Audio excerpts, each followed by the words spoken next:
Di episode kali ini kita mau bahas soal keseimbangan antara karir dengan kehidupan pribadi. Oke. Karena konon kabarnya, menurut belief-belief yang beredar gitu ya, kita harus memilih salah satu. Oke. Ya kalau misalnya mau karir, mau uang, ya abaikan keluarga gitu misalnya gitu Ya ya. harus ada yang dikorbankan, Harus ada yang dikorbankan. ketika kita mau mendapatkan sesuatu gitu ya. Iya. Padahal secara sederhana kan gini ya, kita itu punya banyak aspek kehidupan. Ada aspek finansial, sebut saja ada karir atau bisnis di situ. Ada aspek kesehatan, ada aspek hubungan, ada aspek kehidupan sosial gitu ya, ada aspek spiritual, Ada kesehatan mental. aspek mental gitu ya. Nah, sebetulnya semua aspek ini itu bisa menyatu gitu ya, bisa saling berkaitan satu dengan yang lainnya. Ya. Cuman seringkali belief yang tertanam adalah kalau kita milih salah satu aspek, maka aspek yang lain itu dikorbankan. Jadi selalu atau gitu katanya ya. Kamu milih karir atau kesehatan.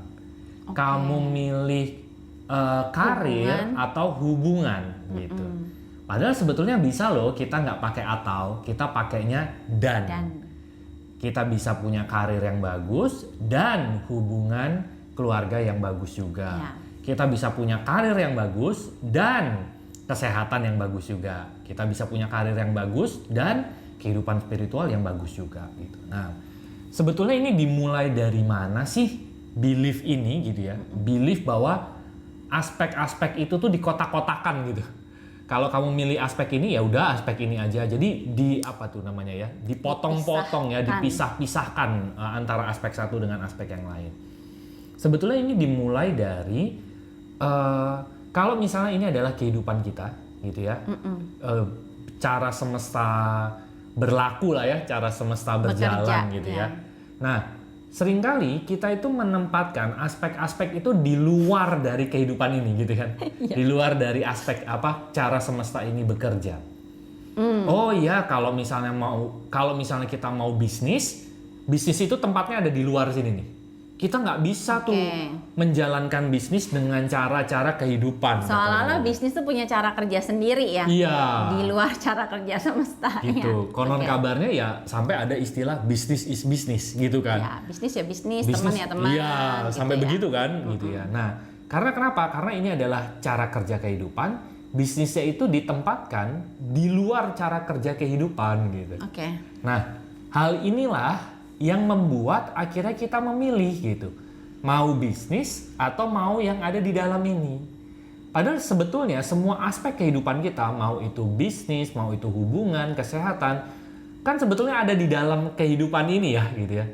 Ada di dalam jalurnya semesta gitu. Di dalam keterhubungan ya. Iya, segala sesuatunya itu kan keterhubungan, segala sesuatunya itu terhubung gitu.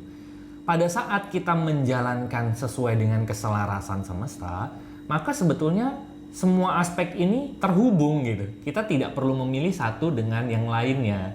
Cuman pada saat kita sudah mulai memisahkan satu aspek tersebut, menjalankannya dengan cara di luar kewajaran semesta, maka terjadilah pemilihan tersebut, mau karir atau kehidupan pribadi gitu. Oke. Jadi konon kabarnya pada saat kita sudah selaras gitu ya, pada saat kita sudah selaras antara diri kita dan semesta, jadi yang pertama kita perlu menyelaraskan diri kita dulu kan gitu ya. Diri kitanya udah selaras, laron kali ya. Pada saat diri kita sudah selaras dan diri kita juga selaras dengan semesta, bahwa segala sesuatunya itu kita boleh kok untuk mendapatkan semuanya gitu. Boleh dan bisa ya. Iya. Kadang-kadang kita berpikir misalnya ya, karena bisnis punya kerangka tertentu yang dianggap, oh bisnis tuh bisa berhasil kalau lewatnya jalan itu. Entah kerja keras, entah lewat ya hal-hal Melakukan yang harus untuk dilakukan, entah itu suka atau tidak gitu ya. Betul, atau bahkan cenderung menghalalkan segala cara boleh gitu ya, demi mendapatkan keuntungan atau hasil yang diinginkan. Sehingga pada saat kita akhirnya berpikir bahwa bisnis itu tidak harus dijalankan dengan cara itu, tapi dengan jalan yang tadi ya, yang selaras dengan hubungan, dengan kebahagiaan, dengan kesehatan dan lain-lain, kita jadi cenderung merasa itu tidak mungkin karena keterpisahan tadi. Iya, betul. Karena ya tadi beliefnya sendiri yang mengkotak-kotakan itu gitu ya. Nah, terus kalau misalnya ditanya nih ya, misalnya ditanya, terus kita secara teknikal kita perlu mulai dari mana untuk melakukan keseimbangan antara aspek-aspek dalam kehidupan kita? Menurutmu gimana? Kita perlu mulai dari mana? Mulai dari, karena yang tadi ya sebetulnya semua, balik lagi ya, semua itu kan proyeksi dari dalam diri kita kan.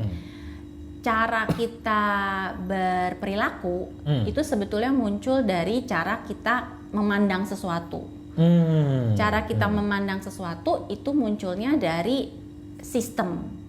Hal-hal yang kita amini gitu, yang terprogram. Berarti sebetulnya kembali lagi ya, ketika kita mau mengubah keselarasan dan cara kerja yang di luar, sebetulnya kita memulai dari mengenali ada apa di dalam diri kita yang selama ini masih terpisah tadi gitu. Ada belief-belief apakah yang menyebabkan kita masih memandang semuanya tuh terpisah, sehingga akhirnya kita memperlakukannya juga jadi dengan treatment keterpisahan itu, yaitu dengan cara memilih. Jadi sebetulnya mundurnya adalah balik lagi, perlu ngecek ke belief dalam yang ada di dalam diri gitu ya. Ini selaras dengan diri saya atau enggak begitu ya. Dan mengenali kayak hal-hal sederhana yang berhubungan dengan diri aja. Apa yang kita suka seringkali kita aja bentrok ya. Untuk mengakui gitu bahwa oh saya sukanya ini, saya maunya ini, tapi ada bagian lain yang bilang emang ada duitnya misalnya, emang itu boleh, emang itu wajar gitu, kayak hal-hal hal-hal kayak gitu, itu hal-hal sederhana tapi itu intinya sebenarnya ya, yang akhirnya mengakibatkan efek-efek ke cara pandang, perilaku, keputusan dan pilihan gitu. Betul, karena biasanya apa yang kita yakini itu yang kita jalani gitu ya. Oke, nah buat teman-teman gitu ya, ini sebetulnya obrolan yang panjang, makanya di Lompatan Hidup itu kita menamainya teman-teman itu adalah teman seperjalanan. Karena banyak hal dalam perjalanan kita yang mungkin kita perlu definisikan ulang gitu, tentang sukses menurut diri kita yang sesungguhnya itu seperti apa gitu ya. Terus kalau saya melakukan apa yang saya suka dan apa yang saya bisa, boleh nggak sih gitu, bisa nggak sih saya hidup dari sana. Itu kan kita sebetulnya lagi tanda kutip lagi melawan belief-belief yang lama. Dan ini mungkin sebuah perjalanan untuk mengembalikan belief-belief itu tuh sesuai dengan keselarasan diri kita. Untuk itu di Lompatan Hidup kita tuh setiap hari Kamis malam itu ada webinar, ada Zoom bareng. Nah di Zoom bareng ini kita ngobrolin banyak definisi baru gitu ya. Hal-hal yang mungkin selama ini kita pertanyakan, dan ternyata boleh ya, tapi kata dunia kayaknya enggak deh gitu. Dan juga kayak kita sering ya diskusi dari definisi-definisi yang selama ini kita pahamnya begini, ternyata kita gali, oh ternyata ada definisi lain yang sebetulnya kalau kita tahu definisi ini yang bisa menjawab keselarasan atau kegalauan kita yang tapi kok gini ini, ternyata ada definisi yang bisa mendapat semuanya gitu. Kemakmuran dapat, kesehatan dapat, kebahagiaan dapat, itu sebetulnya dari kita memaknai atau memahami sesuatu dengan selaras gitu kan. Betul. Nah buat teman-teman yang pengen nih kita sering ngobrol setiap hari Kamis gitu ya, klik aja link di bawah gitu ya, nanti ada link WA gitu ya. Chat di sana, tanya-tanya gimana sih kalau misalnya mau ikut Zoom setiap hari Kamis bareng Lompatan Hidup gitu ya, kita bisa ngobrol-ngobrol. Silakan cek aja di description, nanti ada link-link gitu ya yang teman-teman bisa masuki di sana dan nanti bisa tanya jawab di sana. Oke? Nanti kita ketemu lagi di Zoom bareng Lompatan Hidup. Thank you. Bye bye. See you.